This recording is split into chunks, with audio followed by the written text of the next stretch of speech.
Let's look at completing the square when the coefficient of the square term is not equal to 1. There's a link in the description as to how to complete the square, which may be worth checking out before you view this video, as we will be using that method to help us with these questions. The question says to find the coordinates of the turning point of the first quadratic here, which is y equals 2x squared plus 5x minus 3. And we have the graph of this quadratic with the turning point marked on. Now to find the coordinates of the turning point of this quadratic, we need to use the completing the square method. And so if we look at the quadratic that we have, the first thing we notice is that the squared term has a coefficient of 2. And so this is not equal to 0, therefore we need to first factorize this coefficient out from the first two terms. And so doing that, we end up with the following. So we have y equals, and now factorizing 2 out from the first two terms then gives us 2, and then in brackets we'll write in x squared and then plus 5 over 2x.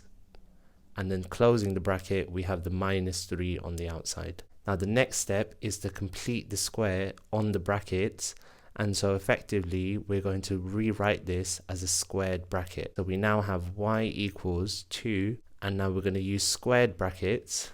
And inside the squared brackets, we're now going to complete the square on x squared plus 5 over 2x. Using the method of completing the square, we have a single bracket.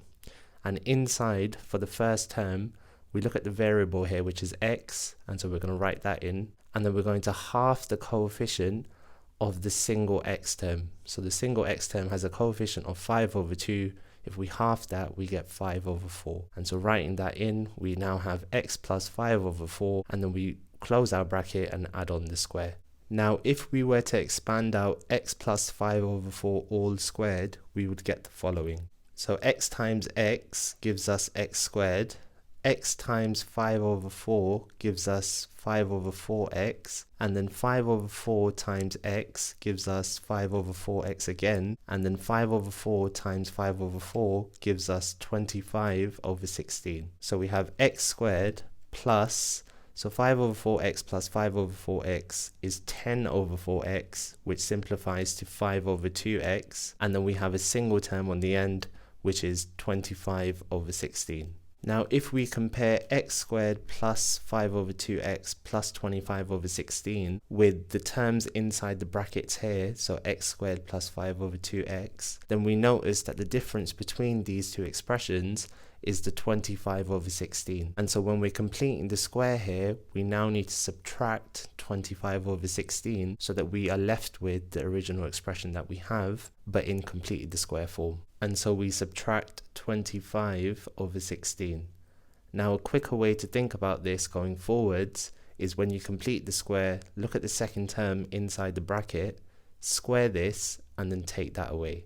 And that is what we have in this case, where we're taking away 25 over 16. And so we're now going to close the bracket with a squared bracket here, and then write in the minus 3 on the outside. We now expand the squared bracket with the 2 on the outside here.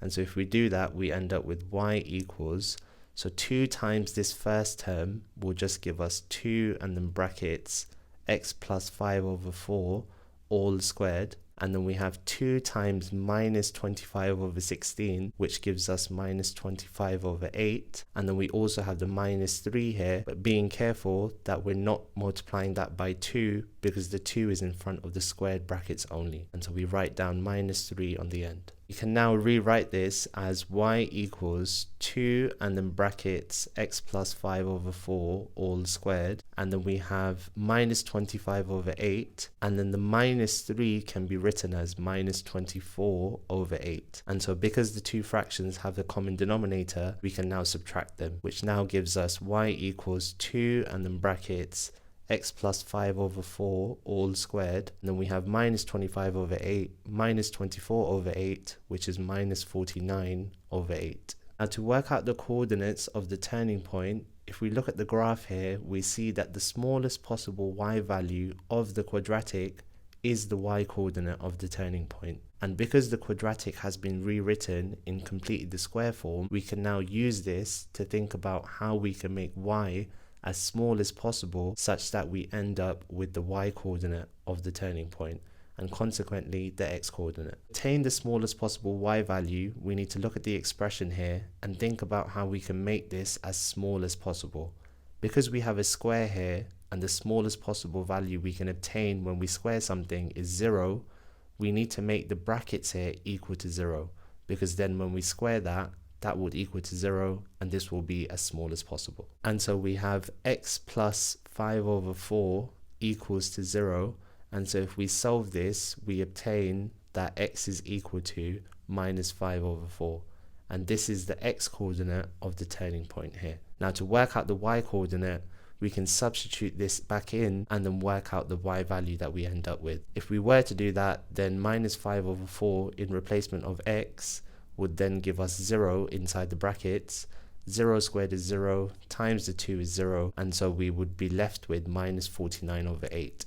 And so we have a y coordinate of minus 49 over 8 for the turning point. So writing this in coordinate form, we get a final answer of minus 5 over 4 minus 49 over 8. Now the second example is to find the coordinates of the turning point of y equals minus 3x squared minus 12x plus 1. And so again, we see that the coefficient of the squared term is not equal to 1, and so we first need to factorize this from the first two terms. And so if we do that, we now have y equals, so factorizing the minus 3 then gives us in brackets x squared plus 4x, and then close brackets and the plus 1 on the outside. Now we need to complete the square on the brackets here, so we now end up with y equals minus 3, and now we're going to use squared brackets and then we're going to complete the square. So inside we would then have a single x for the first term. We halve the coefficient of the x term here, so the coefficient is 4, halving that is 2, and then we square this and we subtract the square of the second term using the shortcut method following on from the first example. So 2 squared is 4, taking that away gives us minus 4, and so we close the brackets with a squared bracket and then we have a plus 1 on the outside because we're not multiplying that with the minus 3. Expanding the brackets, we end up with y equals minus 3 and then brackets x plus 2 all squared. We then have minus 3 times minus 4, which is plus 12, and then we have the plus 1 on the outside. Now collecting like terms, we end up with y equals minus 3, and then inside the brackets we have x plus 2 all squared, and then 12 plus 1, which gives us 13.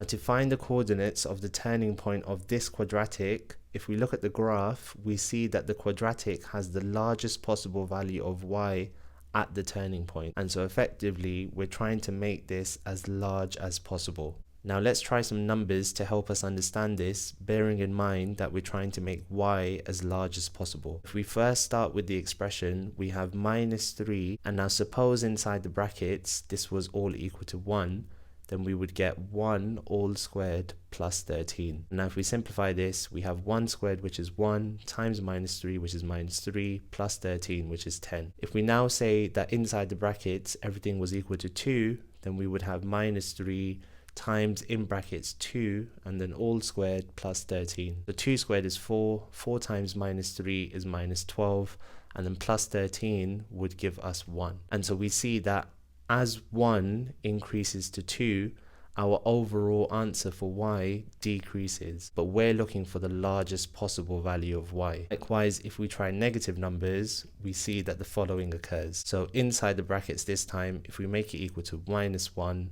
we square this and then we plus 13, then we see that this simplifies to the following. Minus 1 all squared is 1, 1 times minus 3 is minus 3, plus 13 is 10 again. And likewise, if we tried minus 2, we would end up with minus 3 times minus 2 all squared plus 13, and so minus 2 all squared is 4, 4 times minus 3 is minus 12, plus 13 is 1. And again, we're trying to make y as large as possible. So to make it as large as possible, we need to make the brackets equal to 0, because then we would end up with the following. Minus 3 times 0 all squared plus 13, and so 0 all squared is 0, times minus 3 is 0, plus 13 is 13. This is the largest possible value of y we can obtain. So again, what did we make the brackets equal to? We made it equal to 0. So if we do that here, we have x plus 2 equal to 0. So solving this gives us x equals minus 2. And so we see then that if we make x equals to minus 2 inside the expression here, we would be left with y equals to 13. So the coordinates of the turning point of this quadratic is minus 2